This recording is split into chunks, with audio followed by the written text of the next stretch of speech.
So, when I was in college, I wrote my final paper for my pop culture class about capital consumerism and how it relates to the 1997 show Disney's Recess. And I honestly thought that this paper was lost to time because I have not seen it truly since I sent it off to my professor. But randomly, I was going through my personal email earlier this year and I found a version of it preserved from April 23rd, 2015. So I was 21 at the time that I wrote it, and honestly, reading it back this year, it kind of shocked me where I had landed at that point in the conversation around capitalism and meritocracy and the division of labor and the 1%. So I wanted to kind of talk about that today. If you're not familiar with Recess, it is an animated show created by Paul Germain and Joe and Behair. I'm praying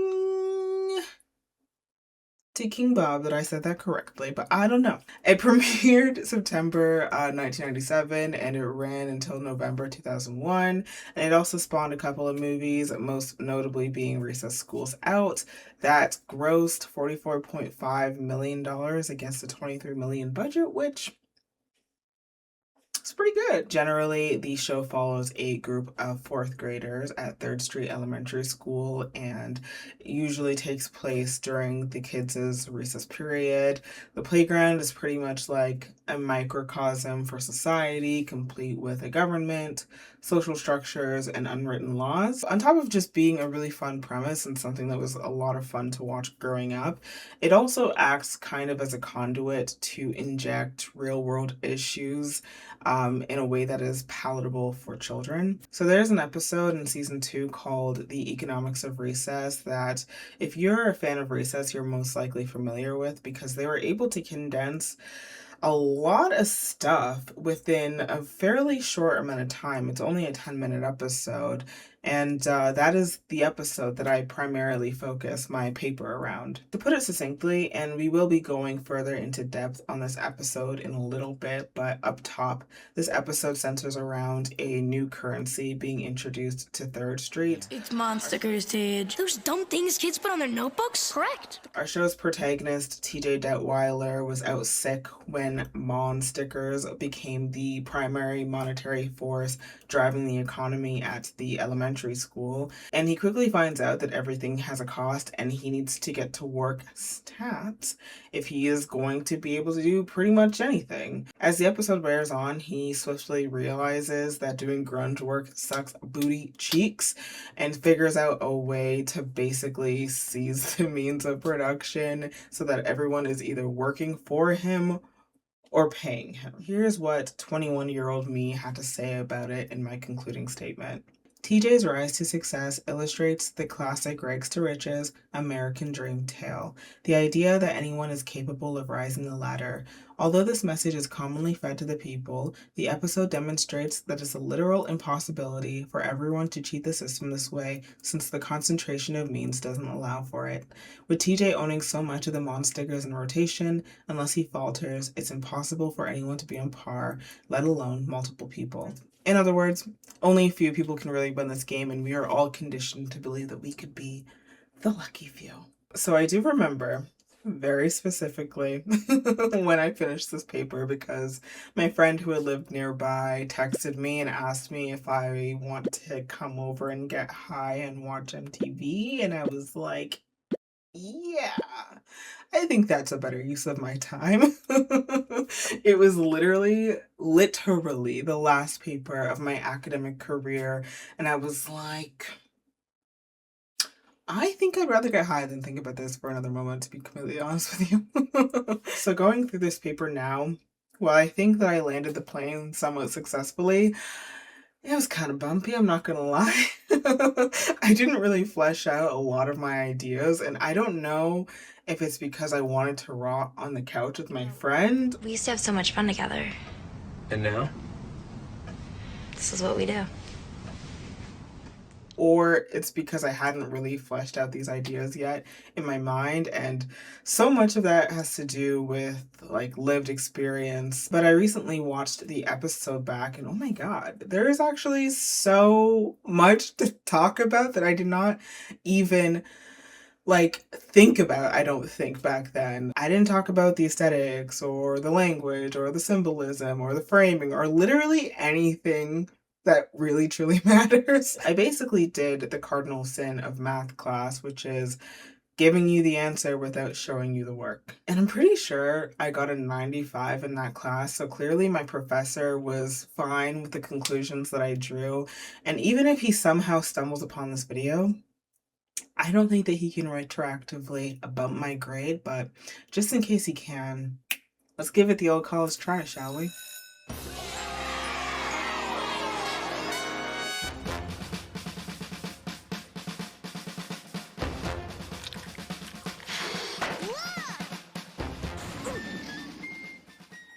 Let's first give an overview of what happened in the economics of recess. So the episode opens with TJ's mom driving him to school after he's been out sick for a whole week. Once he arrives, the usual cast of characters greets him outside, and after a quip about Spinelli assuming TJ's role in his absence and their difference in leadership styles, TJ remarks that Nothing ever changes around here. which is obviously setting us up for a major change, but it's like funny because like something pretty much changes every single episode, but I digress. As they're walking up to school, there's an older kid at the door, maybe in 5th or 6th grade, who asks the gang to pay their entrance fee, which we learn is 3 stickers. Okay. A confused TJ gets a little bit defensive because he doesn't know what the heck is going on, but good old friend Vince steps in to defuse the situation, apologize, and pay TJ's fee.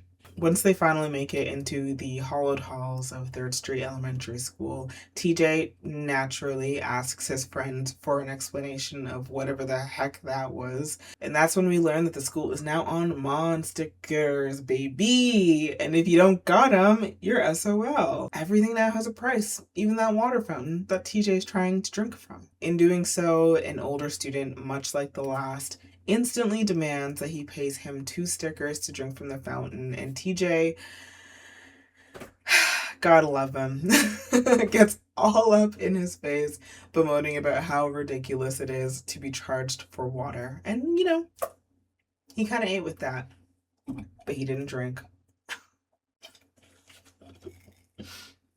That's the dumbest thing I've ever said. Anyways, Vince jumps in again and pays his fee, but begs TJ to chill because he's not made of Mon stickers. Just then, the buttoned-up stickler of 3rd Street Elementary School, Menlo, comes a walking down the hallway, telling his newfound friends, 2 older-looking boys and a couple of cheerleaders, some joke about filing or something, and they laugh as though it was like the most hilarious thing that they've ever heard in their entire little baby puny lives. Menlo is usually, I was gonna say running around alone, but more realistically sitting in a desk alone. So seeing him gallivanting about with friends is abnormal at best. So clearly something is a bit awry. And that's when we learn that he has family stickers because his uncle had a whole case of them. And so he's loaded by 3rd Street standards.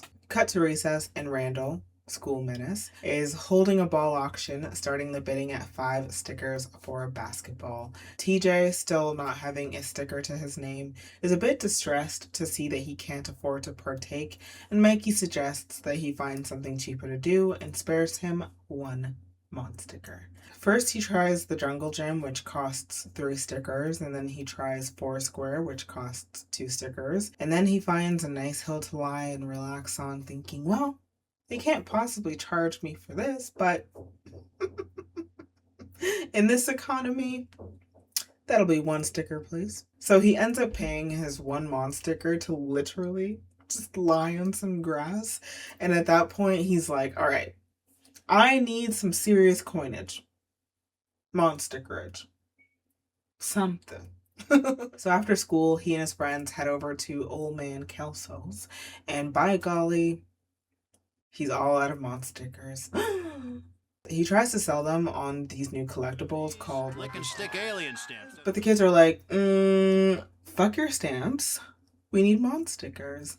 Afterwards, a totally dejected TJ is moping about, sitting on the curb outside of Kelso's, wondering how he can possibly get his hands on some Mon stickers, when Menlo reappears with his entourage. Gloating at TJ's misery, Menlo takes the opportunity to finally put him in his place by trying to strip him of his signature hat. And at first, TJ is like, there is no way I'm parting with my hat because it's my identity, it's my trademark. And that's when Menlo offers him 5 Mon stickers and condescends by saying that should be attractive to a man in his situation. Seemingly all out of options, TJ angrily parts with his hat, and Menlo throws the 5 stickers at him for him to gather up off the ground before they float away in the wind. And as Menlo leaves, he takes one final opportunity to really stick his nose in it by using TJ's made-up word against him. Kind of womps, doesn't it, Detweiler? Toodles! Just then, a deep red flat clap. Why do I keep saying flat clap? All claps are flat. Stupid. Just then, a deep red flat clap. I'm gonna die. Just then, a deep red flat cap blows in his direction, and TJ takes it. Okay, so I'm editing this right now, and it came to my attention right as I hit publish for this video that he is actually not technically wearing a regular flat cap. He's actually wearing a variation called a newsboy cap. From what I can understand from my research, they share much of the same history, and it is simply a version of the flat cap, but instead of having to go through this entire video editing every single time that I said flat cap into newsboy cap, I'm just letting you guys know I technically got it wrong, but not totally wrong. So yeah, I don't think I'm going to alter any of the other parts of this video about that specific hat because, again, much of the history still applies, but I'm just putting this in here to let you know that it is technically a newsboy cap. Back to the video. Saying it'll do for now, he's just down on his luck, but he will work, sweat, and toil like no kid before him, and who knows, maybe one day he'll even be able to afford a ball. Yeah, we've got props over here on this channel. Subscribe for props. So the first job we see him take after this is fanning King Bob. Next we see him pushing Swinger Girl on the swings. After that we catch up with him digging the diggers as holes for them, all while they sit back and soak up the sun and sip on some juice. At this point in the episode, TJ is very servile. Like when the diggers patronize him by saying that if he wants the measly 4 stickers that they're paying him, remember, a ball alone, sorry, let me get the prop just in case you forget what those look like. A ball alone is 5 stickers. So if he wants the 4 stickers that they're paying him, he's gonna have to dig deeper. And to that, he's like, of course, I'm just so happy for this opportunity. Oh, do you want me to lick your foot? Because I'll do it. Just then, Mikey and Vince are passing by and they're like, great. Now that you have some stickers on your own, come to the ball auction with us. But TJ, in turn, insists that he can't because he has to keep working to earn his living. He tells his friends that if they're looking to make a little something extra, the diggers, Sam and Dave, pay top dollar. Remember, they're paying him 4 stickers to do something that is very, very, very labor intensive. And Mikey and Vince are like, no. We're trying to have fun during recess. We're not trying to work. The diggers then yell at TJ to pick up the pace, and TJ is like, man, there has to be a better way to earn a living. And that's when he gets the genius idea of exploiting the system. Yeah. The next day, TJ proposes to the doorman that he pays him 20 stickers up front while he watches the door instead, and they split the take 50-50. The doorman negotiates it up to 25 stickers up front, and they have a deal, and he remarks that he hated getting up early in the morning anyway. Moments after he leaves, TJ offers the next kid he sees, a kid who's maybe in like grade 2 or so, an enticing offer that he can't refuse. All he has to do is watch this door all morning. and TJ will pay him 2 Mon stickers. Yes, you heard it here. 2 Mon stickers for just standing there. I mean, come on. And so yeah, the kid is like 2 stickers to literally just stand here and do nothing. I think I just won the lottery. But to put it in context, I don't know how many kids attend Third Street, but let's say 100, which is probably a conservative estimate given the fact that the school is K to 6. If it costs kids 3 stickers to enter, that's a 300 sticker profit. So if TJ is then splitting the take 50-50 with the other kid and then giving this one kid 2 stickers, he is taking home every single day from this one operation alone, and we'll soon find out that it's not his only one, 148 stickers. While this kid who really thinks that he just got to steal is taking home 2. I've never seen that done before, ever, anywhere in my life. That's probably the first time somebody has done that to their workers, where they pay them very little while they're taking home a lot and they're not really doing any work. Wow, a brand new concept. We then see him forge what I think we're supposed to assume is a similar deal, because now we have kindergartners pushing Swinger Girl while he walks away with the profits. They don't explicitly say what the deal was that was drawn up, but I think that it's fair to assume that TJ is now being the middleman by employing these younger kids, getting them work, taking a sort of finder's fee, and then paying them a measly income. We then continue to cycle through his previous jobs, and now we see that TJ has kindergartners digging Sam and Dave's hole, and the boys remark how they're so satisfied with the quality of work being done, and TJ is like, yes, job satisfaction, number one, getting paid, number 0. I mean, he says number 2, but he really should have said number 0. I don't know. I'll let him know next time I see him. After that, we see the exact same setup with King Bob, where the kindergartners are fanning him and TJ is walking away with the profits. And when King Bob gets a glimpse of TJ, he's like, wait, isn't that the kid? Nah. Ain't nobody changing social classes in my economy. No. As TJ is walking away from King Bob's, he gets a pager on his beeper to let him know that it's time for the ball auction, and he races over to participate. Randall starts auctioning off the balls to the crowd in front of him, the way we saw him do a few days prior, but TJ stops the bidding right in its tracks when he uses all of his newfound stickerage to obtain all the balls. Do you guys remember what a ball looks like? Because I have an example. All of these. You're welcome.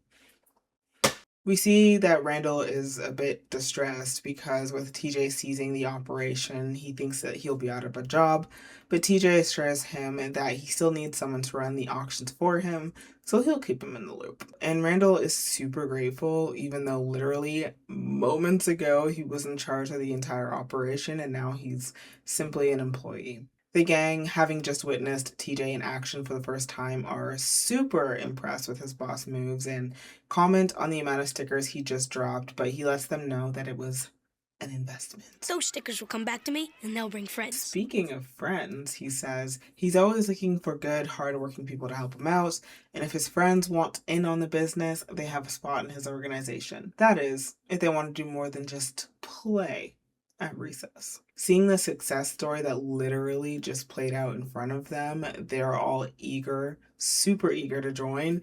And also, Mikey needs water, and he's just not going to get that unless he participates in the labor market. In the next scene, we see that TJ has all but commandeered the top level of Old Rusty for his makeshift office. We have a desk and papers everywhere, and we have charts going up. Randall is also putting his signature snitchery to use by giving TJ reports on the sticker spending throughout the playground. We learn that his investments throughout the playground are continuing to grow because he makes this offhanded remark about how this slide is making a nice comeback. And just then, wouldn't you know it, our old pal Menlo re-enters the episode with his shoulders hunched and TJ's bright red cap in his hands. He's come to beg TJ to buy his old hat back because the pot has run dry and the shoe is now on the other foot.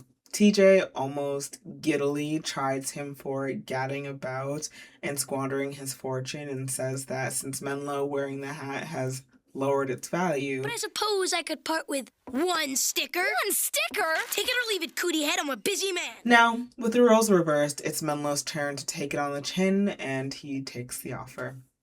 In the next scene, Vince tells TJ that lunch tray revenues are starting to slip because kids are now using their books to carry food because they can't afford lunch trays. So things have escalated, clearly, and we see that he is now monetizing pretty much every single thing that he can. If there was any doubt, TJ then uncaringly suggests that they double the tray renting fee and institute a tax for anyone using their books to carry food.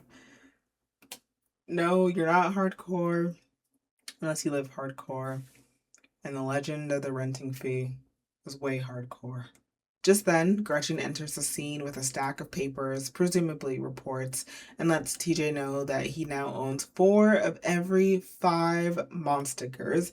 And to TJ's ears, all he really hears is that means that he doesn't own 20%, and that needs to change. At this point, the fog is starting to lift from his friends' eyes, and Gretchen, seemingly appalled, is like, but the kids can't afford to do anything? And a look around the playground reveals that there is nobody buying balls, playing on Old Rusty, and even sitting on the grass now costs 40 stickers. Like, mind you, TJ paid 1. Sorry, that's misleading. 1. So he has jacked up the price 4,000%.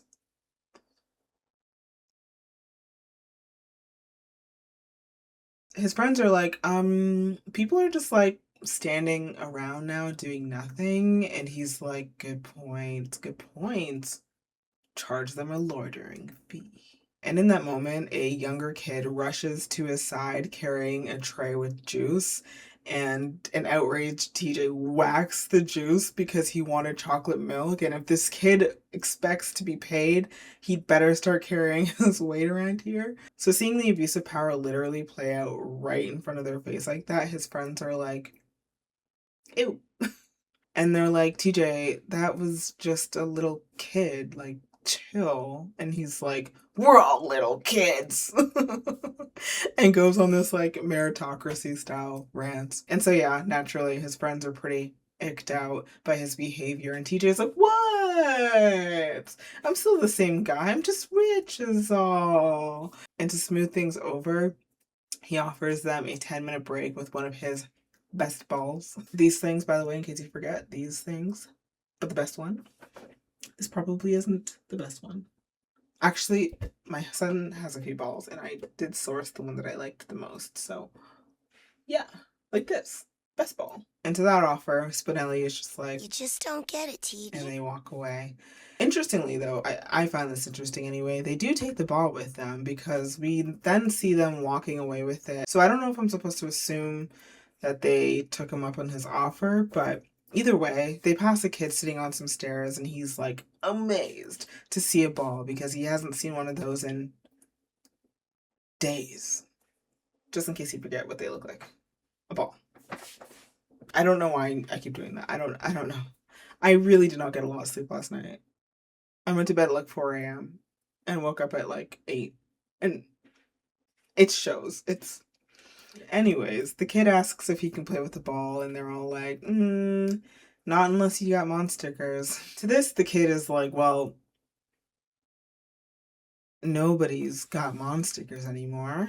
But I do got this one thing. We can stick alien stamps. They come all the way from Japan. And that sparks an idea. Sitting among all of his riches, TJ demands Randall get him candy, to which Randall replies that he literally just got him candy, and TJ is like, bitch, did I ask if you literally just got me candy? I'm saying get me candy now. He throws his flat cap up.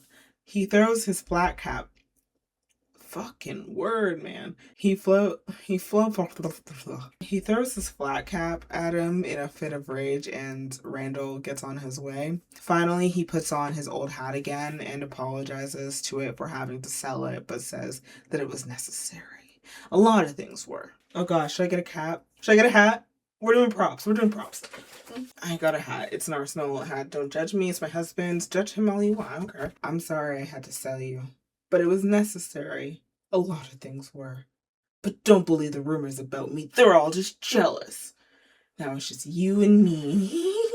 We then cut to Randall hiding behind a dumpster, eating the candy that he was supposed to bring TJ, and being like, there's no way I can go back there. The kid's gone crazy.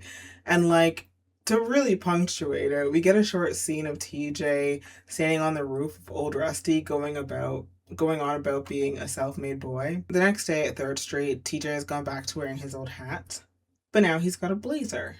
He walks out to the playground and what's that we hear? The sound of children playing? Huh. Kelson must have gotten more Mom stickers in. But no matter. Soon, they'll all be his. He goes up to some random kid and offers him 20 stickers for the ball that he's playing with, and the kid is super excited at the generous offer until he learns that TJ is offering him Mon stickers, and he's like, "Get that garbage out of here! None of that, you know what?" A confused and panicked TJ turns to the next kid he sees and asks how many Mon stickers to rent her Frisbee, to which she tells him that which he has feared most. Mon stickers are so over. But unfortunately, my boy TJ is still living in denial and has to do the rounds before he finally can admit that his reign is over.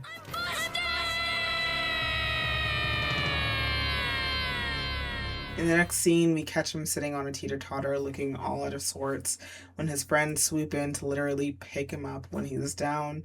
He pushes back by saying that he doesn't deserve their kindness, and he got so caught up in hoarding stickers that he forgot that all he really wanted to do was earn them so that he could play with his friends. Willing to let bygones be bygones, the group offers him a round of kickball, and he's astonished that they still want to be friends with him after all that he did. And to that they're like, yeah, but there are some ground rules. In the following and final scene, he is presented with a contract that we only get to hear the tail end of, stating that he can't seek to own more than 10% of all stickers in rotation at any given time. Ever the capitalist, TJ is like, but a kid's gotta eat. Let me have at least 15. But they shut him down, and, rightfully so. Even still, a newly poor TJ wastes no time in getting back into the game, signaling that the cyclical structure will continue. End of episode. Wow. It took, I don't know how much I'm gonna edit this down, probably a lot, but it took me an hour and 23 minutes to talk about a 10 fucking minute episode. That's crazy. And that's why you just watch TV. Don't make things, watch them. So when TJ doesn't got it like that, here's how he speaks and is spoken about. Hey, what's with? 3 stickers, please. 2 stickers! But I don't have any stupid stickers. Then you and I have a problem. 5 Mon stickers for your trademark. That should be attractive to a man in your, situation. Kind of whomps, doesn't it, Detweiler? Toodles! Good work, boy. Thank you, sir. Always at your service. You'll have to dig a little deeper, TJ, if you want the 4 stickers. Of course. I'm just glad to have the opportunity. Pick up the pace, Detweiler. Right away, sir. When TJ holds a lowly position at 3rd Street Elementary School, he is constantly talked down to by people who have more, and in turn, he doesn't really get upset by this. Rather, he maintains social order by falling into step and allowing people to talk to him like this. At the beginning of the episode, TJ is servile and overly apologetic and thankful for scraps because at the end of the day, what choice does he have? He's at the mercy of the having class. So there is a kind of morality ascribed to people on both ends of the wealth spectrum, wherein poor people are thought to be lazy and unmotivated, and rich people are assumed to have worked hard or at the very least be deserving of their station. We quickly see then that when TJ starts to rise in the ranks, the kids quickly change their tune, and TJ, who had this language weaponized against him not too long ago, continues the trend once he has a little bit of power. Wow, thanks, TJ. I mean, Mr. Detweiler. Let's see. You wearing the hat has certainly lowered its value, but I suppose I could part with one sticker. One sticker? Take it or leave it, cootie head. I'm a busy man. You can't charge kids just to stand around. Watch me. Where's that drink I asked for? Here you go, Mr. TJ, sir. Nice cold juice. Juice? I don't want juice. I very explicitly asked you for chocolate milk. If you expect to be paid around here, you better start carrying your weight. Yes, sir, Mr. TJ, sir. Fine, quit. Ingrates. Where's that chocolate milk? Now go get me some candy. But I just brought you some candy. When TJ Detweiler wants candy, he wants candy, not excuses. Now go. You there, boy. I'm feeling zesty. I'll give you 20 stickers for that ball of yours. Those are Mon stickers. Of course they're Mon stickers, nitwit. You there. How many Mon stickers to rent your flying disc? The central thing that I'm getting here is that rich people deserve respect and poor people deserve degradation. In social psychology, there is a concept called the fundamental attribution error, or more specifically, in this case, the group attribution error, and I think it more or less explains this phenomenon. The fundamental attribution error is a cognitive attribution bias in which observers underemphasize situational and environmental factors for the behaviors of an actor while overemphasizing disproportional or personality factors. In other words, observers tend to overattribute the behaviors of others to their personality. Example, he is late because he is selfish, and underattribute them to the situation or the context. Example, he is late because he got stuck in traffic. Although personality traits and predispositions are considered to be observable facts in psychology, the fundamental attribution error is an error because it misinterprets their effects. This can, of course, be argued. There are definitely other factors at play, but this lends itself very neatly to the idea of meritocracy, which is the belief that we live in a merit-based society, and those who have it because they deserve it, and those who don't because they don't deserve it. You know, they haven't put in the work. But as is demonstrated in the first half of this episode, TJ is working harder than everybody, and yet he really can't gain footing until he starts to exploit the labor of others. There is also this idea of the temporarily embarrassed millionaire, which I think a lot of us unknowingly subscribe to. I certainly did when I was younger. I would always speak in platitudes about what I will do when I'm rich one day, as though it was a given that I would be. But as you can see, I'm filming this in a closet. So anyways, the temporarily embarrassed millionaire comes from a quote from the novelist John Steinbeck in a 1960s Esquire essay titled A Primer on the 30s, in which he writes, "I guess the trouble was that we didn't have any self-admitted proletarians. Everyone was a temporarily embarrassed capitalist." The idea with this quote is that working class folks don't really identify with the politics of the working class, and instead identify with the wealthy because they think that one day they will be among them. And if we live in a meritocracy, why shouldn't they? You know, they work hard, so in that regard, poor people are lazy. They are worthless. Why shouldn't I regard them as such? And why shouldn't they regard me as such? There is an episode of Recess called The Story of Womps, wherein TJ invents a new word, womps, thinking that it'd be essentially a loophole for swearing. This works for a little while until Finster catches him using it one day and sends him to the principal's office for it. Essentially, TJ employs whatever is in his power to fight for his right to say it, which ends up spiraling out of control and basically has him arrested and brought before a judge. Thankfully, though, when the superintendent hears the word, he finds the whole charade to be a bit ridiculous and thereby reinstates TJ's ability to say the word without consequence. This episode is essentially a satire on censorship and authoritarianism, and I think that it's notable.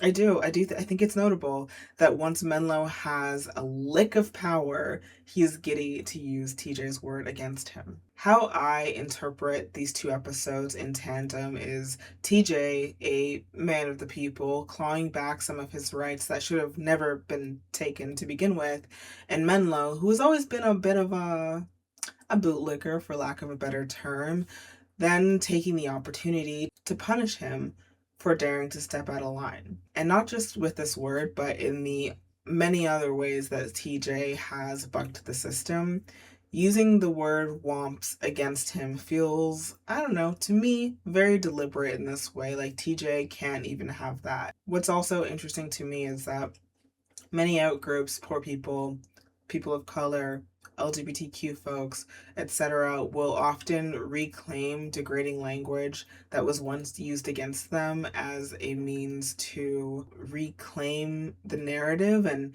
I think when it's done in the opposite direction, like Menlo is doing here, I can only interpret it as Menlo trying to strip TJ of his dignity. And not to mention, this comes a few mere moments after he makes him part with his signature hat. So it all feels very blatant. And I think it's also very notable that this is a word that TJ had to fight to use in the first place. Like, he was going up against many of the figures that Menlo cozies himself up next to. And so the second that Menlo can use it against him, he does. This episode originally aired a mere few weeks before the Economics of Recess, so I don't know if it was, but it wouldn't shock me to learn that it was a deliberate choice to, in this episode, the Economics of Recess, to then have Menlo weaponize the word that TJ fought to use against him. One key and arguably the primary goal of character design is to convey personality through visuals. So with that in mind, in many respects, TJ's hat isn't just a hat, it's him. It's counterculture, it's laid back, it's casual, but it's not necessarily effortless, you know? Much like any aspect of personal expression, every time TJ wakes up in the morning and puts that red baseball cap backwards on his head, he is making a conscious decision and a statement. While baseball caps have been around since the 1800s, the modern baseball cap really only came to be around the 1940s. And while wearing them backwards probably feels very ubiquitous with young boys' style today, it really is a trend that only really got popularized around the 1980s and 90s. So considering this show came out in the late 90s, it was still a pretty up and coming trend at the time. That way of wearing your hat is largely thought to be popularized by rappers and rap groups who at the time were on the fringes of the music industry, acceptability, and as a result, pop culture. Notably, though, rap eventually became mega mainstream thanks in part to some of the rappers who were determined to make it so. So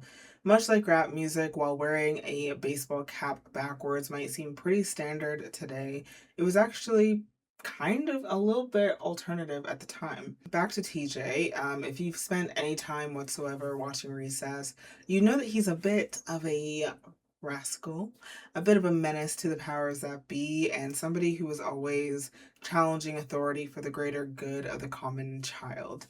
He's very rarely trying to topple entire systems, but he is preoccupied with trying to make it so the system is, at the very least, less exploitative. So in that regard, a backwards baseball cap is the perfect way to convey his position within Third Street. Not necessarily a revolutionary, but also not someone who's going to ignore the bullshit either. And that kind of attitude is not only enviable, but commodifiable. Different enough from the norm, i.e. a front-facing baseball cap. Sorry, I forgot we have props here. Different enough from the norm, i.e.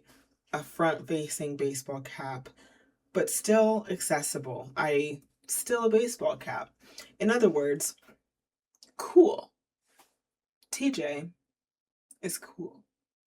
So when Menlo, who is pretty often against the ideals that TJ stands for, gets an opportunity to strip him of his hat and bestow said coolness onto himself, I feel like a few things are happening. One, he is punishing TJ in a fit of jealousy by stripping him of his identity, and two, he is appropriating his style to receive the social capital that it imbues without actually wanting to encompass the ideals that make it what it is. In other words, everyone wants to be a TJ, but no one wants to be a TJ. Obviously, not dissimilar to how in the real world, a lot of the purveyors of culture also tend to be the most marginalized among us. People like the culture, but they only really want to skim from the top. They don't really want to be confronted with your problems or change anything at a systemic level, but that hat sure is cool. Anyways, after Menlo takes TJ's ball cap, the winds of fate blow a new hat in his life almost immediately in the shape of a flat cap. The flat cap has a pretty interesting history, especially how it came to be so entrenched with men's working class aesthetics. Its ubiquity could be traced back to a sumptuary law, which is basically just a law to regulate consumption that was instated in England in the 1500s. Here's a summary of it from Wikipedia. An act in 1571 of the Parliament of England aimed to stimulate domestic wool consumption and general trade. It decreed that on Sundays and holidays, all males over 6 years of age, except for the nobility and persons of degree, were to wear woolen caps or to pay a fine of 3 farthings per day. The act was repealed in 1597, by which time it had already become firmly entrenched as a recognized mark of a commoner. As soon as TJ loses a modicum of his social capital, he starts sporting the hat of the historically downtrodden. And quite notably, he doesn't take his hat off until the end of the episode. It does coincide with him getting his original hat back, but I think that there might be a greater reason for this, which I'll explain shortly. But ultimately, if TJ was before the symbol of nonconformity, this new hat makes him the symbol of the working class. And when TJ finally starts wearing his signature ball cap again, it comes immediately after his friends start to take issue with his new persona, where he insists that he is still the same old guy. Just rich is all. It strikes me as quite intentional that he doesn't go back to his old hat the moment that Menlo gives it up, but instead waits until his identity is questioned. It feels to me like he is trying to also cash in on the same social capital that Menlo once tried to, and much like with Menlo, the execution is a little bit off because now instead of wearing it with his regular fit, he's pairing it with a new sleek blazer. It feels like a manipulation tactic to make the people feel like he is still with them. Just rich is all. Throughout this episode, TJ embodies your classic rags to riches story that we all love to see. There are fewer things more satisfying than seeing someone who works hard and comes from nothing reach the highest pinnacles of success. Because not only do we want to see deserving, hardworking folks do well, but it also perpetuates this narrative that anyone can do it. And that's a very intoxicating idea. But obviously, most people can't do it, which is a thing that I think most of us understand intellectually, but instead of questioning the system, we are taught to think of it as a personal problem. Like, sure, not everyone can get it, but that's because not everyone is willing to put in the work. But if you yourself work hard enough, you will be one of the lucky ones. And the reason why this is so widely believed, in my opinion, is because it does work out for some people, you know? Like, we consume aspirational stories of people making it, and it's so convincing to the point that we, societally, deem being poor as a moral failing. Towards the end of the episode, TJ gets on the roof of Old Rusty and starts yammering about how he's a self-made boy, which is obviously pulling on the idea of the self-made man, meaning a person whose success is all thanks to themselves. Now, I am far from the first person to say that this self-aggrandizing moniker is obviously a myth. You need help to amass that level of wealth, usually in the form of workers or employees, but I think it's something that we all do a little bit, to be honest with you, which is to say, while wrong, I think it's a pretty normal belief, you know? And I think that the more success you get, the more this belief cements itself. So when TJ, who we see the entire episode exploiting children, gets on the roof and boasts about being a self-made boy, it's like, yeah, you would think that, wouldn't you? There is a concept called survivorship bias, defined as a logical error wherein results are derived from focusing only on successful outcomes and ignoring the failures. An example of this from Britannica reads, "In finance, inordinate attention is paid to successful companies and individuals, and the companies and individuals that fail usually receive less attention in the news media. For example, much attention is paid to several wealthy and rich tech entrepreneurs who left college before completing their degrees, which may create a perception that a college education is unhelpful when starting in a tech career.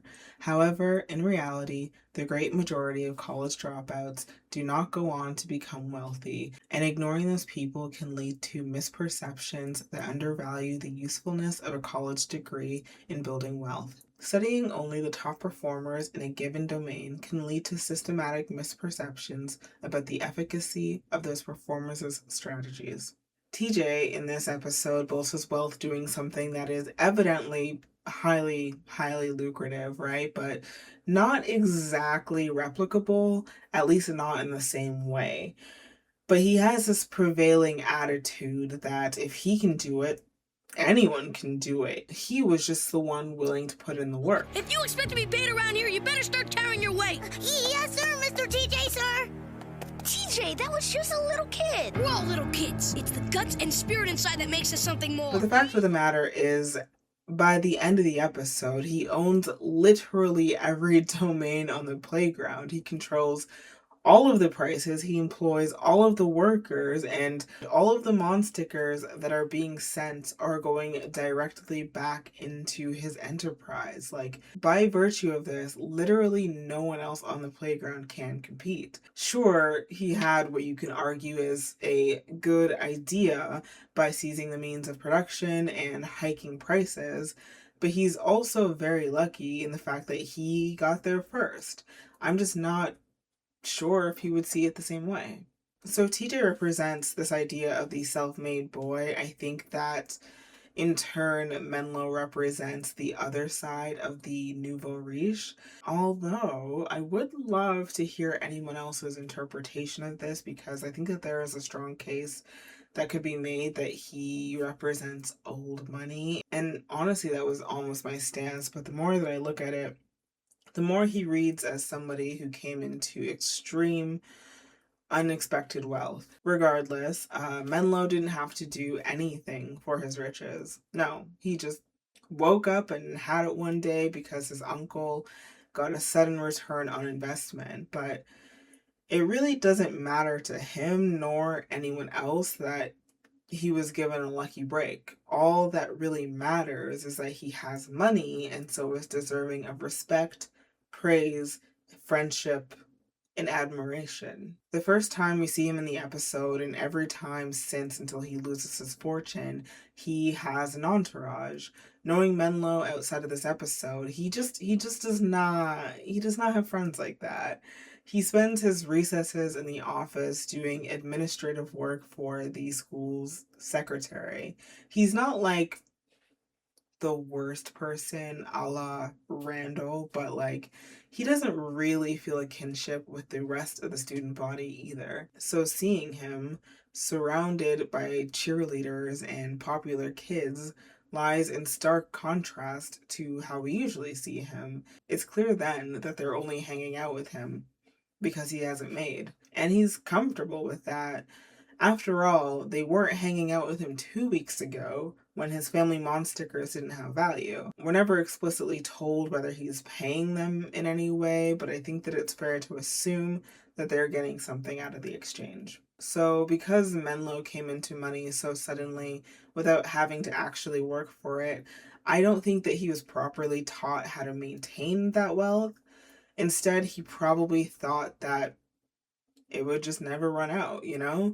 Instead of careful management, he was, as TJ puts it, gadding about. And if we're to take TJ at his word, then Menlo likely fell into one of the trappings that a lot of newly rich, previously poor people fall into: conspicuous consumption. According to Wikipedia, the term conspicuous consumption describes and explains the consumer practice of buying and using goods of a higher quality, price, or in greater quantities than practical. In 1899, the sociologist Thorstein Veblen coined the term conspicuous consumption to explain the spending of money on and the acquiring of luxury commodities, specifically as a public display of economic power, the income and accumulated wealth of the buyer. To the conspicuous consumer, the public display of discretionary income is an economic means of either attaining or maintaining a given social status. Of course, new money folks aren't the only people to do this, but pair their lack of experience being wealthy with their less than ideal financial literacy, and you can understand why someone like Menlo would easily burn through his money. Where TJ is stingy with his Mon stickers, Menlo is free flowing. Their individual come ups have completely shaped their philosophies around it. When the episode first opens, all of the students who are running things appear to be older, which seems like an obvious analogy for power. This is further cemented when TJ finally starts hiring other students in lowly positions, and they're exclusively smaller kids, most of whom are kindergarteners. And quite notably, the bigger kids hold positions that basically have them standing around and demanding Mon stickers to do something that was previously free, and the younger kids are assigned the more laborious tasks. The first person who we see TJ take full advantage of is the kid who he eventually instates as the door person. When TJ strikes a deal with the original door guy, who, by the way, founded a business that literally every kid passing through the halls has to pay for, but that adds literally no value to anything but his pockets, TJ suggests they split the take 50-50. And sure, he's making less money, but by virtue of getting to make so many stickers a day by literally just sitting on his ass and doing nothing, I think it's a pretty good return on investment. He created a problem, he created the solution, and now every day he gets rewarded with passive income. The system literally rewards him for the shady and harmful business practices. There are no checks and balances in place to circumvent the exploitation of the rest of the students, and no one complains because that's just a fact of life at this point, you know? And when TJ takes over, the kid that he hires, who's younger than both of them, is offered a measly 2 stickers per day to get up early and man the door. But instead of seeing this as an injustice, or like he's being grossly underpaid, he's so excited at the opportunity. From the kid's perspective, that's 10 more Mon stickers per week that he otherwise wouldn't have gotten, you know? And all he has to do, in his words, is stand there all day. Mind you, the original guy has already admitted that the job sucks ass. Cool. I hated getting up early in the morning anyway. But the new kid is so bright-eyed and bushy-tailed and excited to collect his scraps, like most of us entering the workplace once were, because the alternative is having nothing. Based on the success of this operation, we then see TJ repeat similarly slimy practices with even younger kids, and the younger he goes, the easier they are to exploit. A slight tangent, but when I was in high school, in the back of my English classroom, there was a satirical article about a few different students taking a test and what their study habits were and how successful they went on to be later in life. And I wish I could find it because I don't remember all of the details of it very well, but there is one thing that I certainly do remember. The student who cheated got the highest score on the test and also went on to become the most successful far and away bypassing the more honest students. I remember thinking at the time that that was such a bizarre thing to have hanging in a classroom because it almost seemed like our teacher was telling us to cheat. And I couldn't imagine why he would be spreading such a message.